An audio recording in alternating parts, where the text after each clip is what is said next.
Hi, this is Karen at Snickerdoodle Designs. Last week in Coloring Digital Stamps, we looked at how to create a nice embellishment by coloring or clipping a paper to a stamp. And what you see on my screen right now is the end result of what we did at last week's class. If you missed that, just scroll down on YouTube and you should be able to see part 1. Today, let's expand on this by adding a few more options. You may choose to add one, all, or a combination of the options we're going to discuss today. And those would be adding a stroke, adding a bevel and emboss, and or adding a shadow. So let's look at adding a stroke first. This one already has a stroke, so I'm going to right click and clear layer style. This is what we ended up with last week. So to add the stroke, all we need to do is double click on our layer, and that will bring up the layer style panel. We want to add a stroke, so we're going to tick the checkbox for stroke, and then when we click on it, it will bring up the different options that we have. We can adjust the size, the position, the blend mode, the opacity. We can give it a different fill type by clicking on the down pointing arrow and choosing color, gradient, or pattern. What I'd like to do is just go ahead and set my stroke size at 18 pixels. It's already set there. The position I want to use is outside, and it is already set. I'm going to leave the blend mode and the opacity at normal, and I am going to use color. It is already set to white, but if it wasn't, I would just click here. This would bring up the color picker, and I could choose the color I wanted, click OK, and then click OK for that stroke to be applied. And you see that that white stroke has been applied here. If I turn the effects off, that's without the stroke. Turn the effects back on, and that is with the stroke. That makes a really nice sticker look, and I think that looks really nice. But let's say we wanted to add a bevel and emboss to that.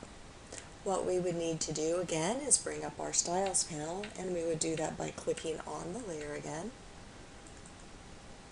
bringing up the panel. Now what we'll need to do, I'm going to move this down out of the way a little bit over here.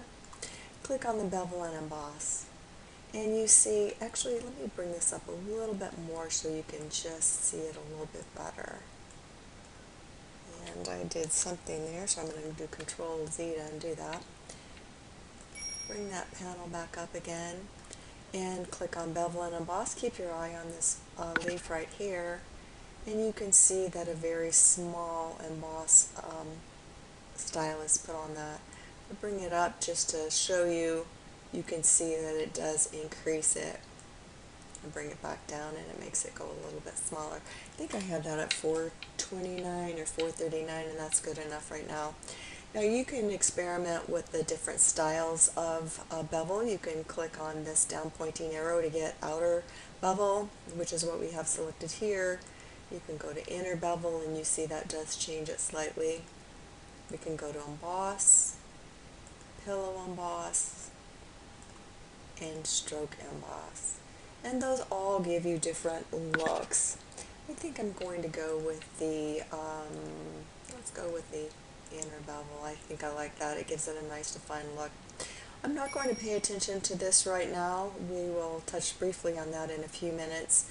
You could go ahead and change your depth, your size, your soften. This is going to give it a little bit of a softer edge too. And you can just go ahead and play around with that however you like.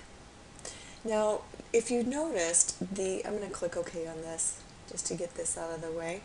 If you notice, the bevel and the emboss was applied to the original stamp, or this green part. If you remember from last week's tutorial, that was the original stamp, and that was black, and we colored it green. So when we applied the bevel and the emboss right now, it applied to the original stamp, but not to the stroke. And if you like that look, that's fine. You can leave it as it is.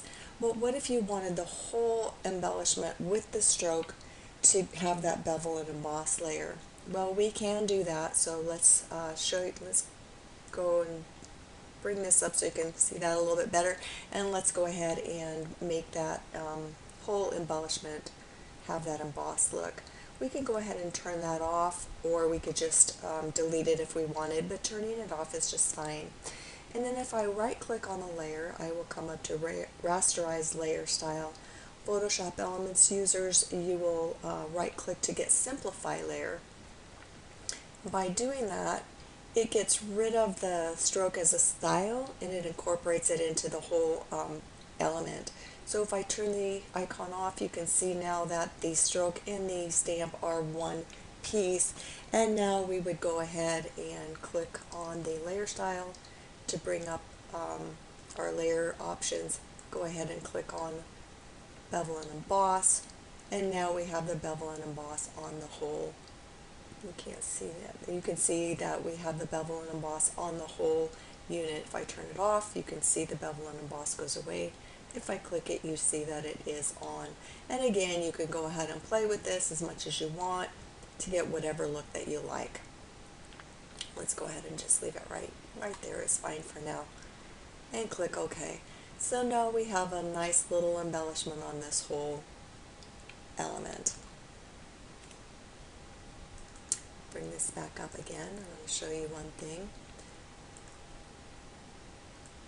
Actually, I had this set at the default, or I had it set at 18, which was where I was going to go to show you, rather than changing this back to the default. So I want to step back for just a minute.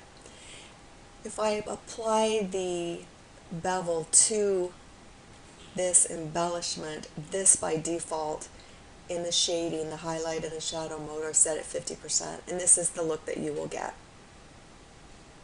I think that's a little strong. I don't like the dark edges along the white, and that's why it looks so prominent here, is because we were doing it on the white, whereas it wasn't obnoxiously in your face before because we were doing it on the green, and that was okay. So I had gone ahead and reduced the opacity of the shade down from 50 to 18, and that gave it a nicer look. You could play with this as much as you wanted. You could even bring it up to 34 if you wanted a little bit more of a crisp look, but the default is 50, and I think that's just too strong for my taste, so I brought it down. Alright, sorry I forgot to reset that for you. Alright, let's click OK. Now what if we wanted to add a shadow to this? We could do it in Photoshop Creative Cloud 2015 by just double clicking on this and adding a drop shadow. We could go ahead and adjust that as we like, but I'm just going to accept the default right now. The thing about Creative Cloud 2015 is you can stack certain layer styles, and that means just put them one on top of the other. So we could go ahead and put this drop shadow on top of Bevel and Emboss. But anything other than Creative Cloud 2015, you cannot do that. You cannot stack a drop shadow on top of another style. So we would have to do the same thing that we did before by right-clicking, rasterizing the layer style. Again, now the Bevel and Emboss and the stroke are on the same stamp, original stamp, and now we could double click it and add our drop shadow. And that's how easy it is to take a stamp or a brush that you've stamped onto a paper and turn it into a really nice little element.